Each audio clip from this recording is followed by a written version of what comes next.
saluer. Saluez-vous les uns les autres dans la salle. Saluez-vous les uns les autres. Les uns les autres. Les uns les autres. Avec un sourire, avec un sourire. Je sais peut-être ton ami n'est pas encore là, mais tu peux le saluer. Quelqu'un que tu aimes beaucoup n'est pas encore arrivé. Mais saluez-vous les uns les autres. Ils vont arriver, ils sont en haut. Je le vois, ils sont, voilà, ils sont en train d'arriver, ils vont arriver. Amen, amen. Gloire au Seigneur. Gloire à Dieu. Gloire à Dieu. Amen. Amen. Ouvrons nos Bibles dans Actes des Apôtres. Chapitre 27. Chapitre 27. Nous lirons à partir du verset 10. Acte 27, 10.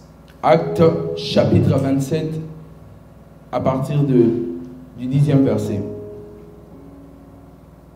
Amen. Amen. C'est pourquoi Paul avertit les autres en disant: ô homme, je vois que la navigation ne se fera pas sans péril et sans beaucoup de dommages, non seulement pour la cargaison et pour les navires, mais encore pour nos personnes. Les centeniers écouta le pilote et le patron du navire plutôt que les paroles de Paul. Et comme le port n'était pas bon pour hiverner, la plupart firent d'avis de les quitter pour tâcher d'atteindre Phénix, port de Crète, qui regardait le sud-ouest et le nord-ouest afin d'y passer l'hiver. Un léger vent du sud vint à souffler, et se croyant maîtres de leur dessein, ils levèrent l'ancre et côtoyèrent de près l'île de Crète. Verset 14. Mais bientôt un vent impétueux qu'on appelle Héraklion se déchaîna sur l'île. Les navires furent entraînés sans pouvoir lutter contre les vents, et nous laissâmes aller à la dérive. Nous passâmes au-dessus d'une petite île nommée Clauda, et nous eûmes de la peine à nous rendre maîtres de la chaloupe. Amen. Seigneur, je bénis cette parole. Je prie, Seigneur Dieu de gloire, que cette portion de l'écriture soit une grande révélation pour une vie dans cette maison. Que cette portion de l'écriture soit une parole qui va transformer une vie.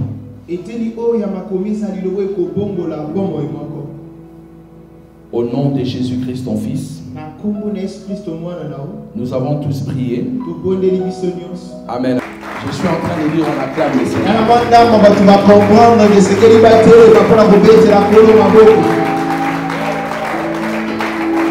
Vous avez acclamé. Il disait quoi? Vous avez acclamé pour la chorale. Acclamez pour le Seigneur.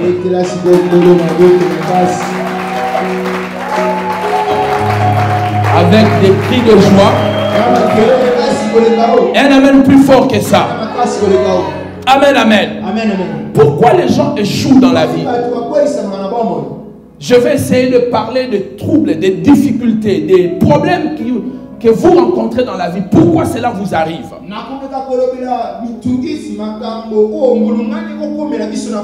Je vais vous énumérer quelques causes qui vous créent des problèmes dans la vie. Pendant 35 minutes, peut-être 40, je vais vous instruire sur les choses qui sont en train de déstabiliser votre vie. Mais bien aimés dans le Seigneur, lorsque nous regardons ces textes, à la première vue, vous n'allez rien comprendre. Vous attendez seulement un vent Héraklion. Vous ne comprenez pas vraiment qu'est-ce qui se passe. Mais si vous avez un regard profond, dans ces textes, vous allez voir des grandes réponses à vos problèmes. Des grandes réponses à vos questions. En fait, qu'est-ce qui se passe ici? La Bible nous fait voir un homme qu'on appelait l'apôtre Paul. L'apôtre Paul qui était appelé par Dieu. Dieu lui avait dit qu'il serait un prédicateur dans les nations. Mais Dieu lui avait promis aussi la souffrance. Dieu lui avait dit que tu souffriras à cause de mon nom. Et il est arrivé quelque part où il a trouvé quelques disciples qui étaient là. Les disciples sentaient en eux que Paul ne devait pas partir à Jérusalem. Parce qu'ils sentaient que Paul devait être arrêté à Jérusalem. Jusqu'à ce qu'un prophète Agabus est arrivé. Il a pris la ceinture de Paul. Il s'est lié. Et il a commencé à prophétiser. En disant à celui qui appartient à cette ceinture, les Juifs vont les lier. De la même manière que je me suis lié à Jérusalem. Et quand les disciples ont entendu cela, ils ont supplié Paul de ne pas monter à Jérusalem. Paul a dit, qu'est-ce que vous êtes en train de faire? Vous voulez me briser les cœurs? Je ne suis pas seulement prêt à être lié à Jérusalem pour Jésus, mais je suis prêt à mourir même à Jérusalem pour Jésus. Que Dieu nous donne encore de tels chrétiens aujourd'hui. Des chrétiens qui n'ont pas honte de leur Dieu, qui n'ont pas honte de leur Jésus, qui n'ont pas honte de porter leur Bible, qui n'ont pas honte de dire au monde qui est Jésus. Tous les problèmes que nous avons dans notre planète aujourd'hui, c'est de deux choses l'une. Soit les gens n'ont pas entendu parler de Jésus, soit ils n'ont pas entendu parler de l'enseignement de Jésus. Quand vous entendez parler de Jésus, Jésus de Nazareth, l'homme qui n'a vécu que 33 ans, l'homme qu'on a appelé les lys de la vallée, le rocher des âges anciens de jour, l'homme qui a existé avant que les temps existent, il a été le premier avant même que le premier soit existé. L'homme qui finit les choses avant son commencement. Lorsque vous entendez parler de lui, votre vie ne sera plus jamais la même. Peut-être tu peux entendre une forme de massage, mais je parle du message de Jésus. Lorsqu'il entre dans ton cœur, aucun prédicateur ne te dira il ne faut plus voler. Aucun prédicateur ne te dira il ne faut plus forniquer. Aucun prédicateur ne te dira il ne faut plus prendre l'alcool. Lui-même, lorsqu'il entre dans ton cœur, lorsqu'il commence à prendre la place, il commence à occuper ton cœur, il commence à occuper ton foie, il commence à occuper tes poumons, il commence à occuper ton mental. Lorsqu'il commence à t'occuper, ta vie change littéralement. Tu ne seras plus la même personne. Et lorsque vous écoutez ces messages, le message basé sur l'amour, vous ne ferez plus du mal aux autres. Vous ne tuerez plus les autres. Vous ne volerez plus les autres. À cause soit de la personne de Jésus, soit de son message. Et Paul avait atteint ce niveau-là. Il avait atteint ce paroxysme. Il avait atteint cette dimension où il n'était pas seulement prêt à prêcher Jésus, mais il était prêt à mourir pour Jésus. Dans peu de temps, cet homme a bouleversé l'Asie mineure. Il a prêché presque toute l'Asie mineure. Lui seul, avec quelques compagnons, il était un homme révolutionnaire. Et il était prêt à mourir pour Jésus. Malgré cela, il est parti. On l'arrête. Il fait l'appel de demander d'aller être jugé par le roi César. Et c'est là où je vais commencer le message. Paul a demandé qu'il soit jugé par le roi César. Et à l'époque, comme il n'y avait pas d'avion, il n'y avait que la voie qu'on pouvait utiliser, les chevaux. Soit on devait emprunter la voie de la mer. Alors Paul a pris la voie de la mer. Mais écoutez très bien, je viens maintenant dans mon texte parce que je commence à vous prêcher. Lorsque nous regardons le chapitre 27, au 9e verset, la Bible dit verset 7 plutôt. Gagnons le temps, prenons le verset 10. Verset 10. La Bible dit, c'est pourquoi Paul avertit les autres en disant, ô homme, je vois que la navigation ne sera pas sans péril et sans beaucoup de dommages. Non seulement pour la cargaison, mais pour les navires encore, pour nos personnes. Le verset 11, la Bible dit, les centeniers écoutaient les pilotes et les patrons du navire plutôt que les paroles de Paul. La verset 10,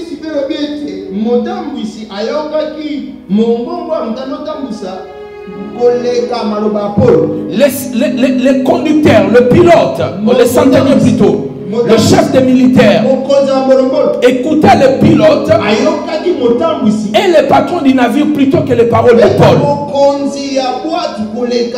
Alors, c'est qu'ils ne savaient pas les paroles que Paul leur disait. C'était les paroles qui venaient de Dieu. Pourquoi nous échouons dans la vie? Pourquoi nous sommes dans les troubles et dans des difficultés? Je peux vous assurer, mes chers amis, avec quelques expériences que j'ai avec Dieu, que j'ai marché avec Dieu pendant presque 28 ans, j'ai vu des gens échouer dans leur vie simplement parce qu'ils ont manqué de la sagesse. La sagesse est la clé principale de votre vie. La réussite de votre vie dépend du niveau de sagesse que vous avez. Vous n'aurez jamais de problème dans la vie. Tous les problèmes que vous avez dans votre vie, c'est un problème qui est lié à la sagesse. Je suis en train de vous dire, tu n'auras pas un problème d'argent, mais tu auras un problème de manque de sagesse de gérer ton argent. Tu n'auras pas un problème de foyer, mais tu auras un problème de manque de sagesse. Comment gérer le problème de ton foyer? Tous les problèmes que tu as dans ta vie, ce sont des problèmes qui sont liés par manque de sagesse. Vous avez manqué de sagesse pour gérer le problème de votre mariage. C'est pour cela que vous vous êtes disputé avec votre femme. Tu me diras que ta femme t'a mis hors de toi. Mais la sagesse te dira il faut te taire. Tu vas d'abord faire un tour. Tu laisses 3 jours passer et tu reviens pour parler à ta femme. Lorsqu'elle sera apaisée, c'est ça la sagesse. Mais le manque de la sagesse, c'est que tu vas réagir tout de suite. Et ça va créer des problèmes entre vous. Tous les problèmes que nous avons dans la vie, c'est parce que nous avons manqué de la sagesse. La sagesse, ce n'est pas le fait de dire des proverbes. La sagesse, c'est la capacité de résoudre les problèmes difficiles. C'est pour cela au village, lorsque vous avez des problèmes, on vous demande d'aller voir les vieux sages. Ce n'est pas seulement pour qu'ils vous disent des proverbes, mais c'est pour résoudre la situation difficile. Une sagesse qui ne sait pas résoudre les situations difficiles, ce n'est pas une sagesse. La sagesse de Dieu, c'est une capacité surnaturelle que l'Éternel Dieu te donne pour avoir la capacité de débloquer des situations difficiles. C'est pour cela tous les jours dans votre vie, faites comme Jacques. Jacques a dit, si quelqu'un manque la sagesse, qu'il demande à Dieu et Dieu lui donnera. Laissez-moi vous dire, toutes les souffrances que vous vivez aujourd'hui, si vous regardez les rétroviseurs de la vie très bien, vous verrez que vous avez manqué de la sagesse pour gérer certaines situations, pour gérer certaines crises. Vous n'avez pas demandé à Dieu sa sagesse avant de prendre des décisions. Je peux vous garantir, celui qui demandera à Dieu la sagesse, sa vie va connaître une personne qui n'a jamais connu. Vous pensez que nous autres, ici devant, les gens ne nous provoquent pas. Il y a des gens qui nous provoquent. Mais la sagesse de Dieu fait de sorte que je puisse réagir avec intelligence. Parce que vous savez, il y a des personnes qui nous provoquent, mais si nous réagissons, nous allons les écraser. Mais lorsque je vais l'écraser, les gens vont me critiquer. Les gens vont me dire, mais toi, comment tu agis comme ça? Ils vont oublier que cette personne-là m'avait provoqué.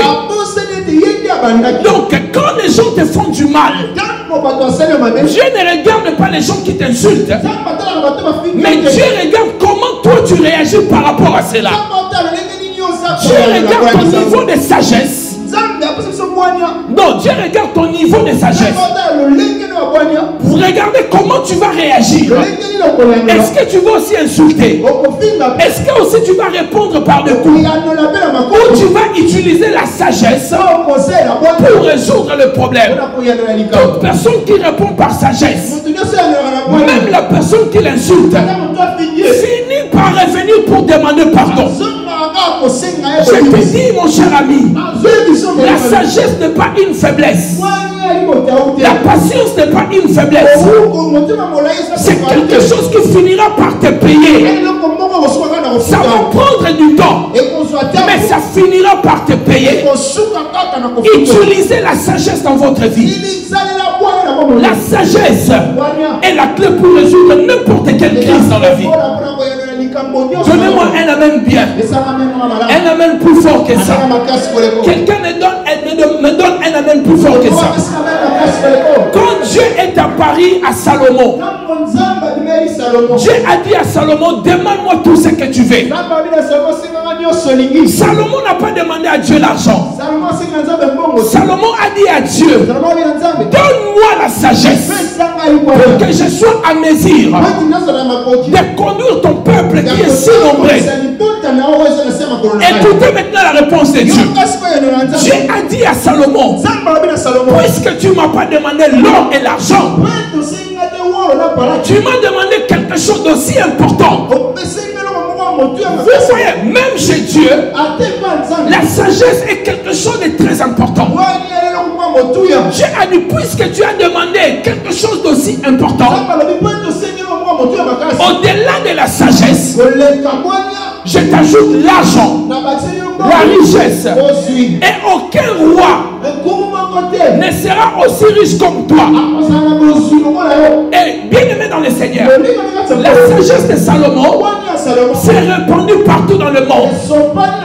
Et Salomon a résolu des situations très difficiles à cause de la sagesse. Là où tu te trouves aujourd'hui, ce n'est pas les démons, ce n'est pas les sorciers. Certaines souffrances que tu vis dans la vie, que tu souffres dans la vie, ce n'est pas à cause des sorciers. Nous avons trop donné des responsabilités aux sorciers. Et nous avons laissé notre propre responsabilité.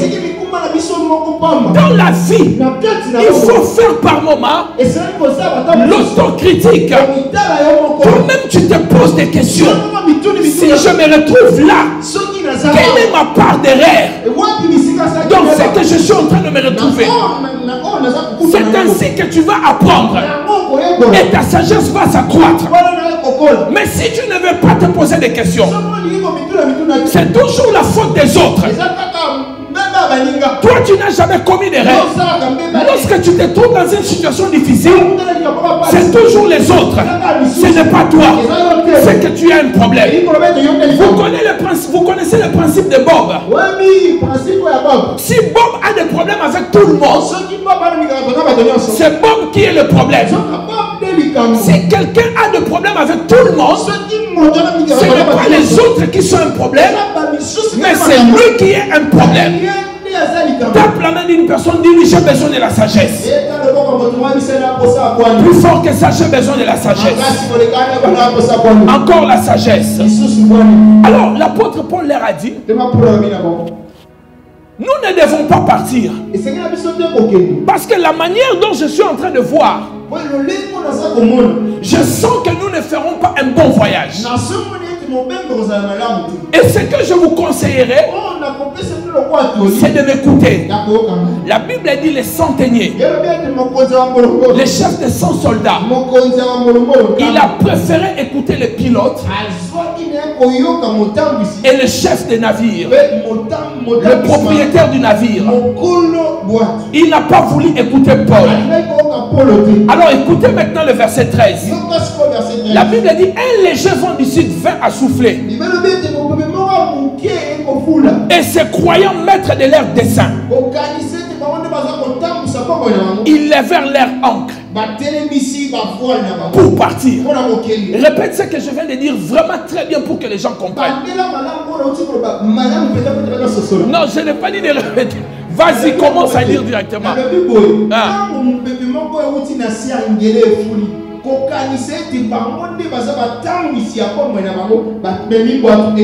Amen. C'est bien. Il est en train de le dire très bien. Lorsqu'ils ont vu un vent souffler, ils ont cru qu'ils étaient le maître de leur dessein. Et ils ont levé l'ancre. Ils ont dit nous pouvons partir. Ils n'ont pas voulu écouter Paul. Parce qu'ils ont vu les vents qui leur permettaient de partir. Bien aimés dans le Seigneur, plusieurs d'entre vous, vous échouez. À part le manque de sagesse, c'est l'impatience. J'ai vu des grands destins. J'ai vu des gens qui pouvaient devenir forts, puissants, grands, bouleverser le monde, mais qui ont détruit leur propre vie parce qu'ils étaient impatients.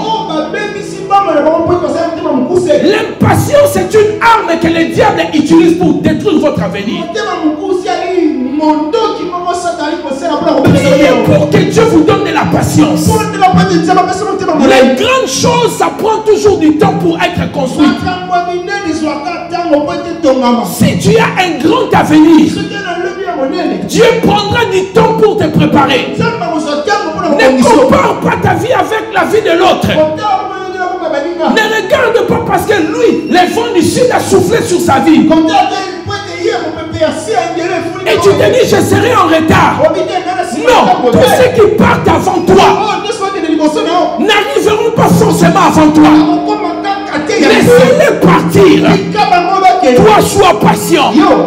La patience finit par payer. C'est le premier fruit de l'esprit. On dit que c'est tellement amer son fruit. Mais la récompense est très succulente. Ne soyez pas trop pressés dans la vie. Beaucoup ont détruit leur vie parce qu'ils étaient pressés d'avoir un Galaxy S7. Ils ont oublié que S8 va sortir. Vous savez, lorsque le S4 était sorti, tout le monde pouvait l'avoir. Tout le monde voulait l'avoir. Il y a des filles qui ont été déviergées juste pour avoir son téléphone. S4 à l'université. Mais après quelques mois, S5 est sorti. S6 est sorti. Elle a regretté sa virginité. Ne soyez pas pressés dans la vie. Soyez patients. Les bonnes choses, ça prend toujours du temps. Est-ce que je suis en train de parler à quelqu'un dans ce moment? Est-ce que je suis en train de prêcher quelqu'un? Un jour, Une dame aux États-Unis, elle attendait le bus. Elle était très âgée. Elle était en train d'attendre le bus. Le bus était en retard. Et elle était en train de tricoter. Elle était en train de tricoter. Tous les jeunes qui sont arrivés, ils ont entendu 20 minutes, 10 minutes, 30 minutes. Le bus n'arrivait pas. Ils ont dit je vais marcher à pied. La femme était là assise, en train d'attendre. Et à un moment, le bus est arrivé. Elle a rassemblé toutes ses forces. Elle s'est mise debout. Elle est montée dans le bus. Elle était la seule dans le bus. Le problème avec le bus en Europe, ce n'est pas comme les 207. Ça ne s'arrête pas sur la route. Ça ne s'arrête seulement sur les arrêts. Si le prochain l'arrêt c'est à Bayaka, le prochain arrêt c'est la 7e rue, il ne va pas s'arrêter jusqu'à la 7e rue. Et la dame était assise seule dans le bus. Et le chauffeur était en train de conduire. La dame dépassait tous les jeunes qui étaient partis avant elle. Elle les saluait comme ça. Elle les saluait. La patience finit par payer. Laissez-les partir. Mais si ce n'est pas le temps de Dieu, attends et patiente. Ils n'arriveront pas avant toi. Parce que Dieu fera de sorte que ta patience finit par te payer. Ceux qui espèrent à Dieu ne seront pas confondus. Si tu es confondu, c'est parce que tu étais tellement pressé. Parce que tu n'étais pas patient. Tu ne voulais pas attendre Dieu.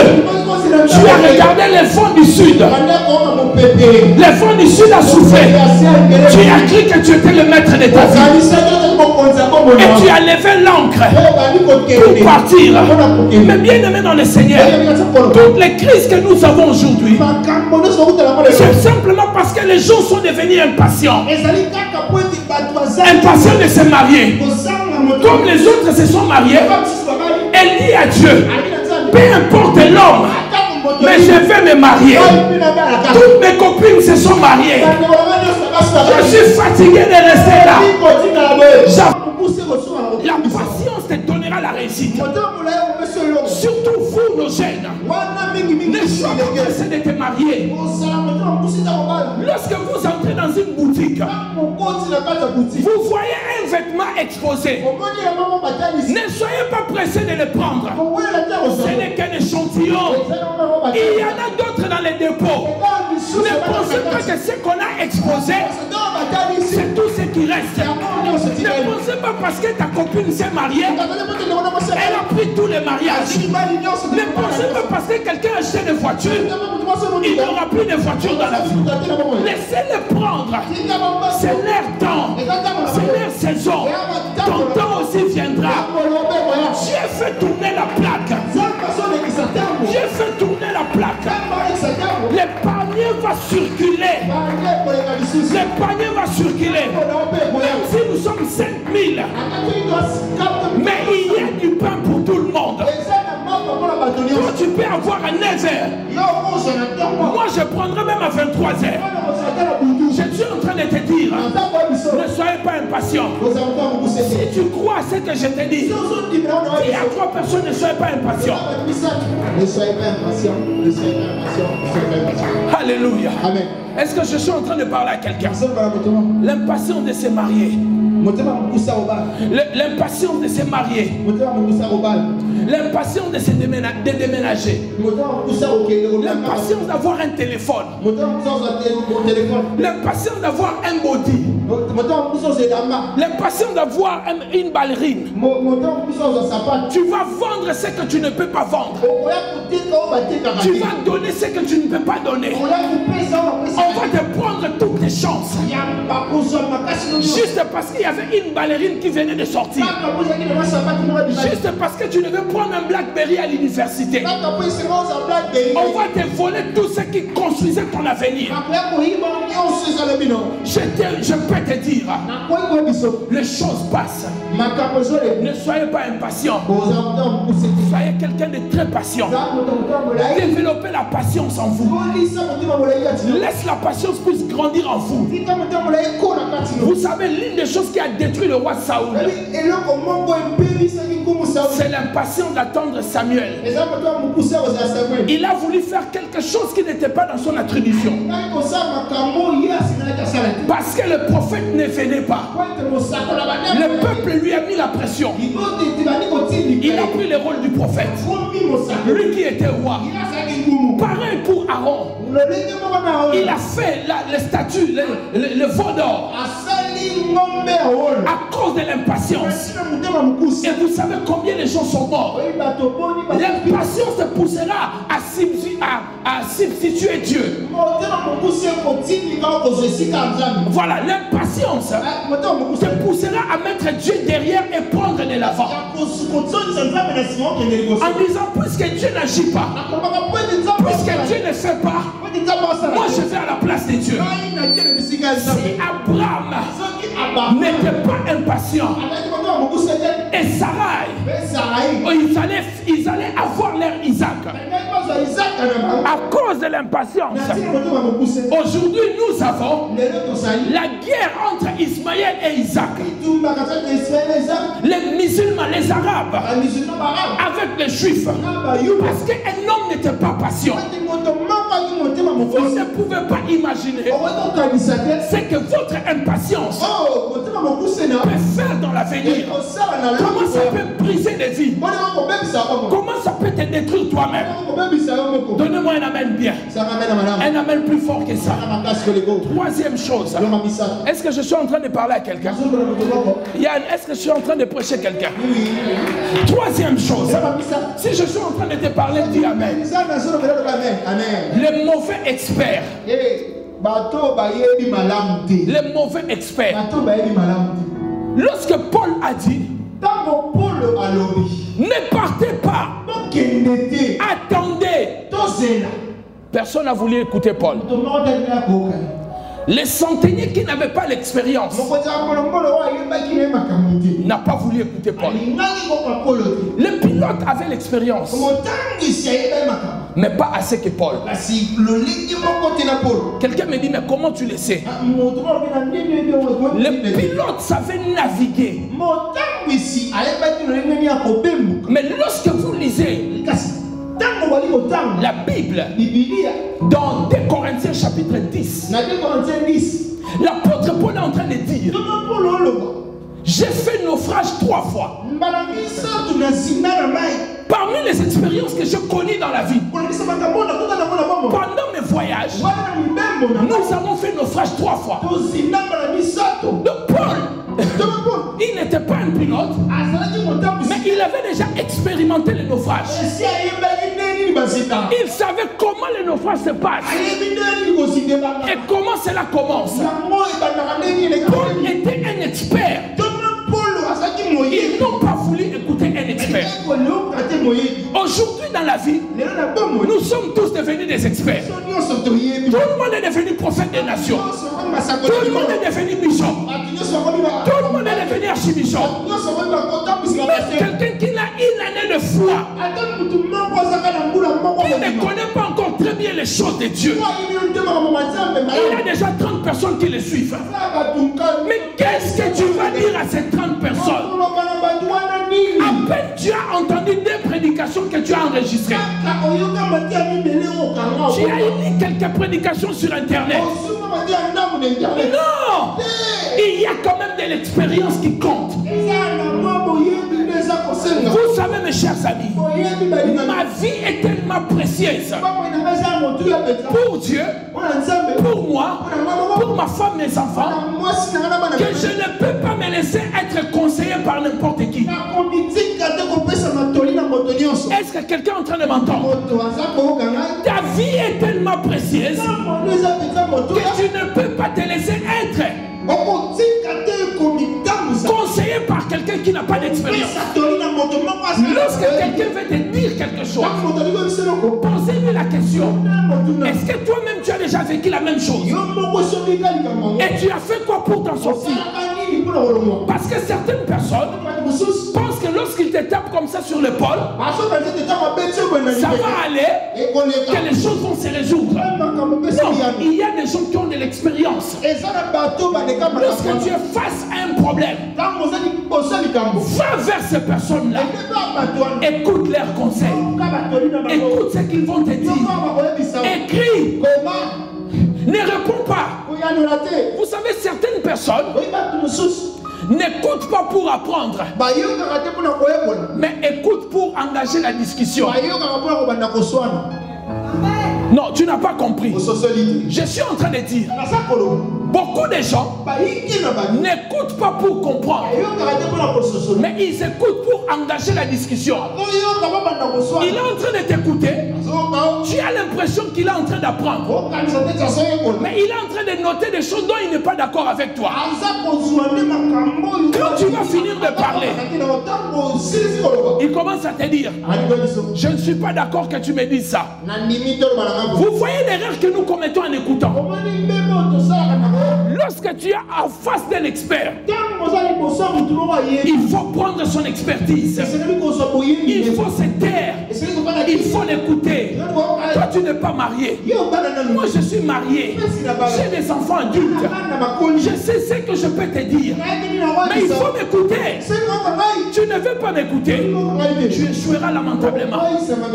Simplement parce que tu ne sais pas écouter. Mais dès nos jours, tout le monde est devenu expert. Tout le monde est expert. Tel est expert dans tel domaine, l'autre expert dans tel domaine. Vous savez que lorsque j'étais jeune, j'ai écouté un mauvais expert. J'avais la diarrhée. Cet expert m'a dit, prends les charbons. Tu vas piler les charbons. Tu bois, tu avales les charbons. Et tu prends de l'eau. Ça va arrêter la diarrhée. Est-ce que vous savez combien de gens aujourd'hui ont détruit leur vie à cause des mauvais experts? Parce qu'ils n'ont pas voulu payer le prix pour écouter un bon expert. Moi, tel que je suis là, si j'ai un problème, je ne cherche pas quelqu'un qui sait le faire à peu près. Je vais chercher directement la personne qui connaît la chose. Vous avez un problème, au lieu de voir un médecin, oh non, il y a une maman ici, elle tire. Non, allez voir le médecin. Le médecin est agréé pour la chose. Les gens me disent, mais non, tu as peur pour rien. J'ai dit non. Lui, on l'a donné un certificat pour cela. C'est un expert. Je ne veux pas aller boire n'importe quoi dans la rue qu'on n'a pas mesuré la dose. Oh, tu as peur de la mort. Non, je n'ai pas peur de la mort. Je cherche des experts. Quelqu'un dit amen très bien. Alors quand j'étais en 5e année des humanités, un ami avait une maladie, comment on appelait cela? Il y avait des pus qui sortaient dans son oreille.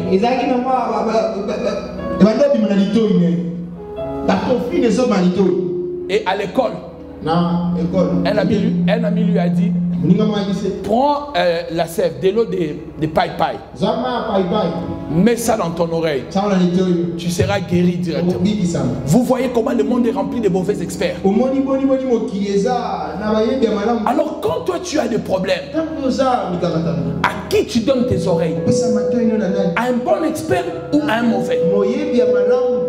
Quand tu as un problème de couple, tu vas chercher ta copine qui n'est même pas fiancée, qui change des ordres du matin au soir, pour lui demander les conseils. À ton avis, je prophétise déjà, elle te dira, Il exagère. D'ailleurs, toi, tu es belle. Regarde ton corps. Va te chercher un autre homme. C'est pas ce qu'elle te dira. Parce qu'elle n'est pas mariée elle-même. Elle ne connaît pas les béabas du mariage. Elle ne sait pas ce qui se passe dans le mariage.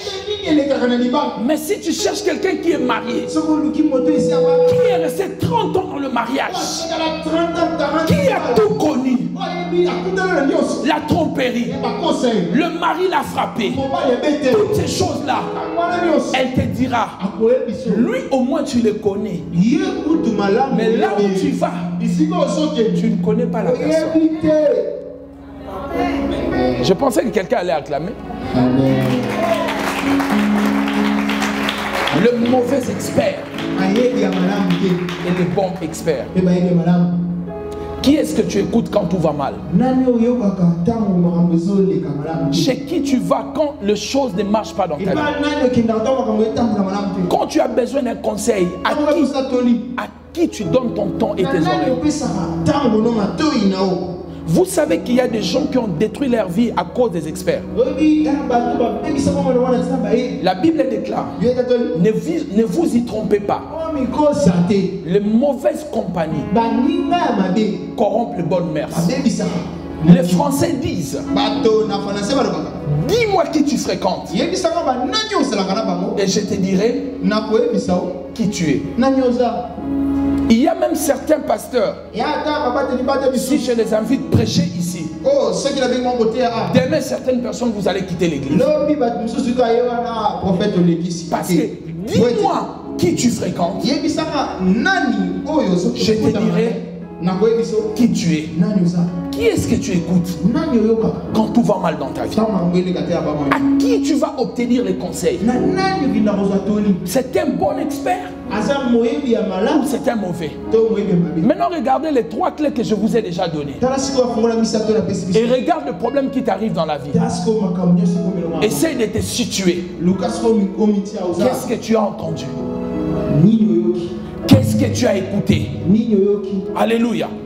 Prenez rapidement avant dernier point, je vais clôturer, les circonstances. Beaucoup de gens ont détruit leur vie à cause des circonstances. Ce premier point, ce 4e point est similaire au premier point, l'impatience. Lorsqu'ils ont vu les vents souffler, ils ont vu que les vents étaient à leur avantage. Ils ont pris la décision de lever l'ancre. Ils ont dit nous allons partir. Beaucoup d'entre vous, vous vous êtes mariés à cause des circonstances. Nous sommes tellement dans une famille pauvre. Il n'est pas vraiment l'homme que j'aime, mais il aide quand même ma famille. Ma mère, elle est veuve. Même si je ne l'aime pas, même si c'est un homme qui a déjà 3 femmes, qu'il me prenne même 4e, mais au moins il pourvoit à mes besoins. Mauvaise circonstance. Tu payeras cela tôt ou tard.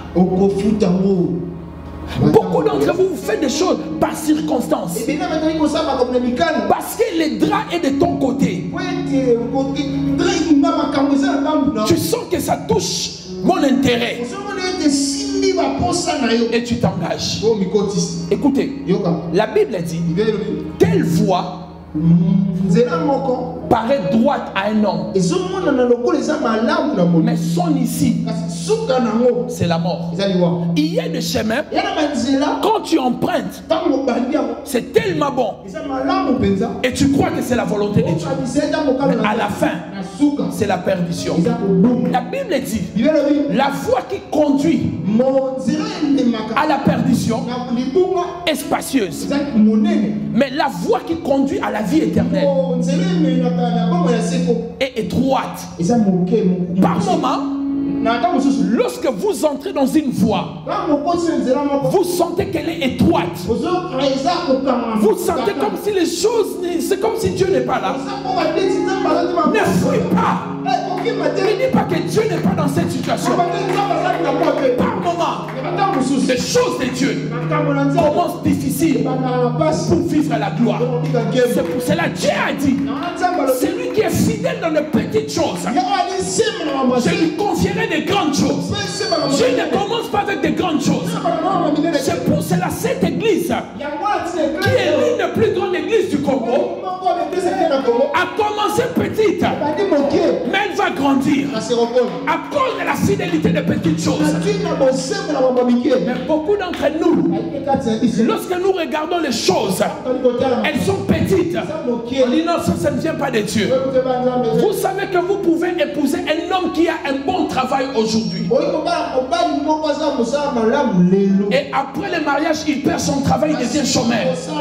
Ne te marie pas à cause des circonstances. Ne dis pas aussi qu'il n'a pas un travail, qu'est-ce que je vais faire de lui? Mais tu n'es pas le bon Dieu pour savoir ce qu'il sera demain. Cherche à connaître la volonté de Dieu avant de t'engager. Ne te base pas sur tes propres expériences. Ne regarde pas tes propres circonstances. Ne fais pas les choix parce que tu as regardé ton expérience à toi. Lui, il a le travail et lui, il n'a pas de travail. Le travail n'est pas une garantie que tu seras heureux ou heureuse dans la vie.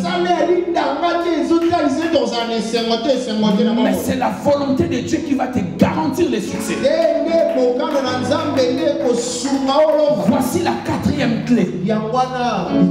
Pourquoi les gens sont dans la misère et dans la crise dans leur vie? C'est à cause des manques d'observation des choses que je suis en train de vous dire. La dernière chose, et c'est là où je vais clôturer, c'est la désobéissance. L'obéissance est la seule chose que Dieu a demandé à l'homme. Dieu n'a pas demandé à l'homme beaucoup de choses. Dieu a dit à Adam, obéis-moi. Ne mange pas l'arbre de connaissance du bien et du mal. Tout ce que Dieu avait demandé à Adam, c'était l'obéissance. L'obéissance est une clé qui changera ta vie. Ils n'ont pas obéi à Paul. Ils ont regardé les vents du sud. Lis le verset 11. Écoutez ce que le texte va vous dire. Vous allez aimer. Lisez. Mais les centeniers se fiaient au pilote, au capitaine du navire, plutôt qu'aux paroles de Paul. Verset 12. Je peux lire, toi tu interprètes. Mais un léger vent du sud vint à souffler. Ces croyants maîtres de leur dessein, ils levèrent l'ancre et côtoyèrent de près l'île de Crète. Ils ont cru quoi? Ils étaient... Bon, regardez le verset 14. Mais bientôt, un vent impétueux qu'on appelle Héraklion s'est déchaîné sur l'île. À peine qu'ils étaient partis, ils ont cru qu'ils étaient les maîtres de leur dessein. Parce qu'ils ont vu les vents du sud. Ils ont vu une bonne expérience. Ils ont levé l'ancre. Ils ont dit partons. Les choses vont bien. Combien de gens sont entrés dans le mariage à cause des matériels? Ils ont vu les vents étaient à leur avantage. Mais le verset 14, la Bible dit mais bientôt un vent impétueux qu'on appelle Héraklion est venu souffler. Lorsque vous lisez ces textes jusqu'à la fin, vous allez voir que ces bateaux étaient cassés en plusieurs morceaux. Mais au départ, tout était bien à cause de leur expérience. Aujourd'hui, peut-être tu regardes les choses avec ton œil, mais tu ne consultes pas Dieu.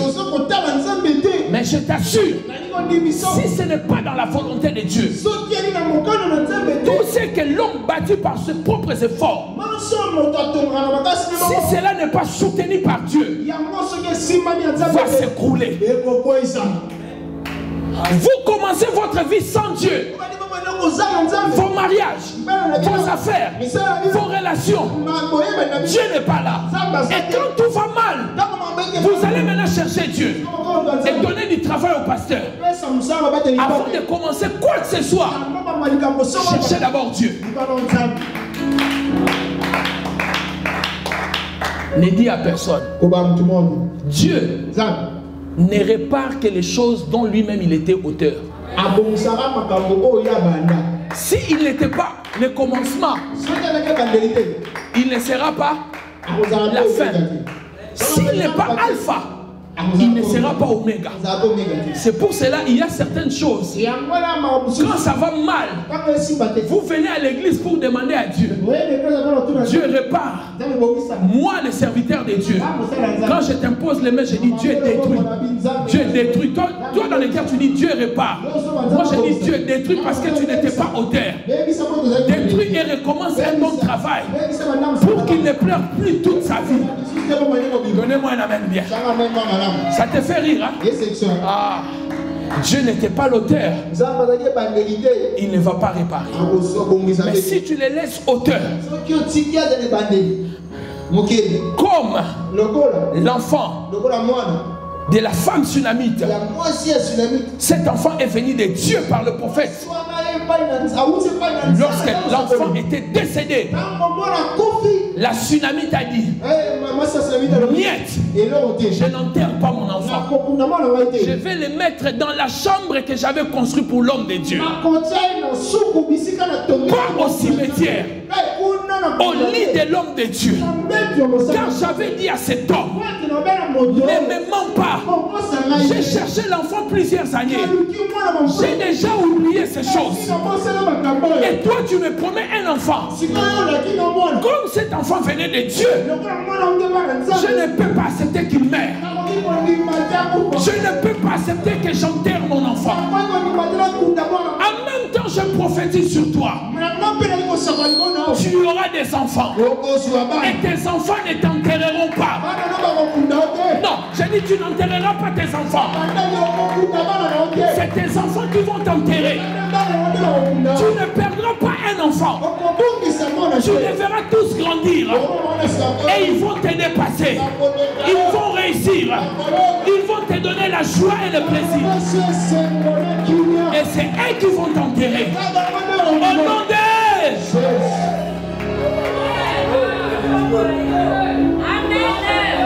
Comme quelque chose vient de Dieu, c'est Dieu lui-même qui va le réparer. C'est pour cela, prenez le temps à écouter Dieu, à obéir Dieu. Un jour, on a arrêté les apôtres. On voulait les tuer. Un homme, Gamaliel, est venu. Gamaliel a dit: si il n'y a pas longtemps, il y a eu un homme Théudas. Après Théudas, il y a eu Judas le Galiléen. Ils ont rallié 400 personnes avec eux. Mais si cette œuvre vient de Dieu, nous ne pouvons pas les détruire. Mais si ça vient des hommes, elle va se détruire elle-même. L'œuvre de Dieu, on ne peut pas la détruire. Je vous assure, si votre mariage vient de Dieu, même si la belle famille n'est pas d'accord, vous êtes d'accord, le diable ne les détruira pas. Donnez-moi un amen bien. Maintenant, là où je parle, au moment où je parle, est-ce que tu obéis Dieu ou tu fais les choses à ta manière? Là où tu es maintenant. La Bible dit dans Deutéronome 28, premier verset, deuxième: si tu obéis à ma voix, voici les bénédictions qui viendront sur toi. Tu seras la tête et non la queue. Le premier, non le dernier. Vous échouez parce que vous n'écoutez pas Dieu. Vous savez que Dieu il m'a interdit des choses. Et il m'a demandé de faire certaines choses. Jusqu'aujourd'hui, depuis que nous avons commencé l'église, il y a... Quel est le prédicateur d'Idor qui est venu prêcher ici? Qui a déjà vu un prédicateur d'Idor? Parce qu'il y a 4 ans, Dieu m'avait dit, quand tu vas commencer l'église, le premier pasteur qui prêchera de dehors sera le pasteur Marcelo. Je n'avais même pas l'église. Un jour, on parlait de la jeunesse, le premier culte de la jeunesse. On m'a dit non, il faut inviter le prophète, tel prophète. J'ai dit, Dieu m'avait dit, le premier pasteur qui prêchera dans cette église, ce sera le pasteur Marcel. À moins que lui-même il désiste. Là, je suis libre devant Dieu. C'est pour cela que je vous dis, après ce séminaire, l'église va exploser. Pourquoi? Parce que j'ai obéi à ce que Dieu m'avait dit depuis 4 ans. Il y a un ami, le pasteur Baoba. Il était dans une église quelque part ici. L'église ne marchait pas. Je suis venu prêcher. Le Seigneur m'a dit, dis-lui de quitter cet endroit et d'aller dans un autre endroit. Je lui ai dit, Dieu m'a dit, voici ce que tu dois faire à l'église. Un jour, j'étais avec mon frère. Il m'a appelé, il m'a dit, tu es où? J'ai dit, je suis quelque part. Il m'a dit, je viens vers toi. Et quand il est arrivé, il a pris $100. Il m'a dit, j'ai obéi à ce que Dieu m'avait dit à travers toi. L'église est ouverte maintenant. L'église a doublé. Vous savez pourquoi? C'est pas parce qu'il ne sait pas prêcher. C'est parce qu'il a obéi maintenant à Dieu. La désobéissance vous éloignera de Dieu. Adam a perdu les jardins d'Éden parce qu'il avait désobéi. Et la mort est entrée dans sa famille parce qu'il avait désobéi. Qu'est-ce que Dieu t'a déjà dit et tu ne le fais pas? Nous voulons prier. Qu'est-ce que Dieu t'a déjà dit que tu ne fais pas? La seule chose que Dieu a demandé à toi, l'homme, c'est l'obéissance. Et la Bible dit, vaut mieux l'obéissance que le sacrifice. Alléluia. Qu'est-ce que Dieu t'a dit? Qu'est-ce que tu es en train de faire? Alléluia. La désobéissance te coûtera toujours cher. Est-ce que tu es en train de me dire?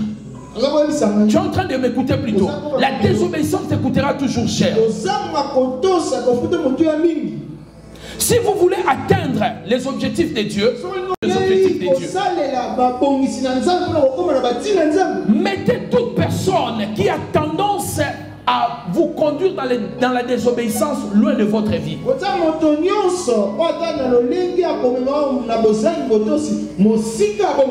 Toute personne qui a tendance à vous conduire dans la désobéissance,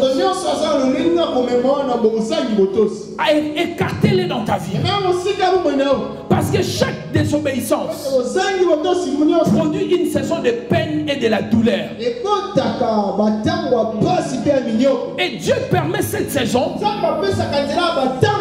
pour t'apprendre à obéir. Alléluia. Alléluia. Alléluia. Nous voulons prier.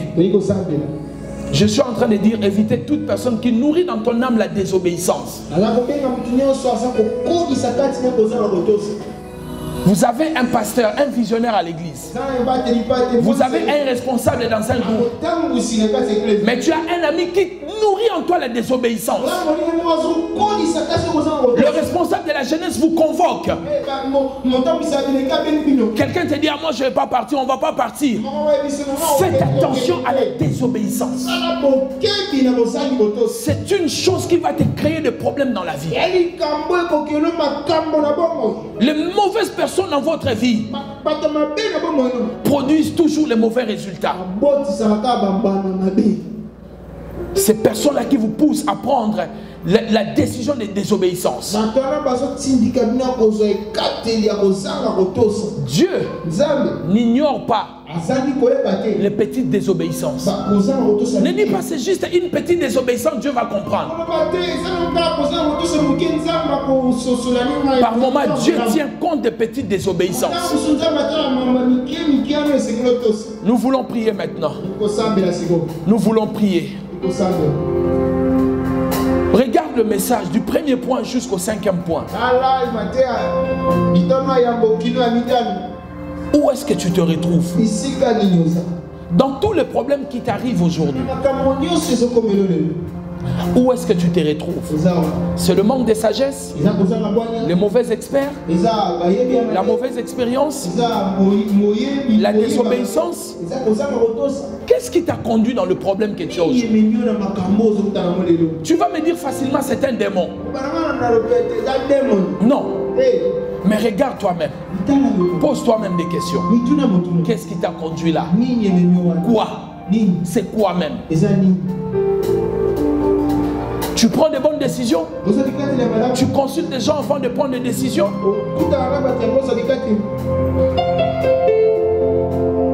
Nous voulons prier. Tenons-nous debout. Si tu es quelqu'un d'impatient, aujourd'hui tu vas demander à Dieu de t'aider, que tu deviennes patient. Apprendre à attendre les choses. Demain, tu m'as donné la mission de les perfectionner. Par quoi nous traversons? Je prie, Seigneur, que tu nous aides. Que cette parole reste dans le cœur de ton peuple. Pour toutes les prochaines décisions qu'ils vont prendre dans leur vie. Au nom de Jésus-Christ, Fils de Dieu vivant, nous avons tous prié. Amen, amen. On acclame le Seigneur et on peut s'asseoir.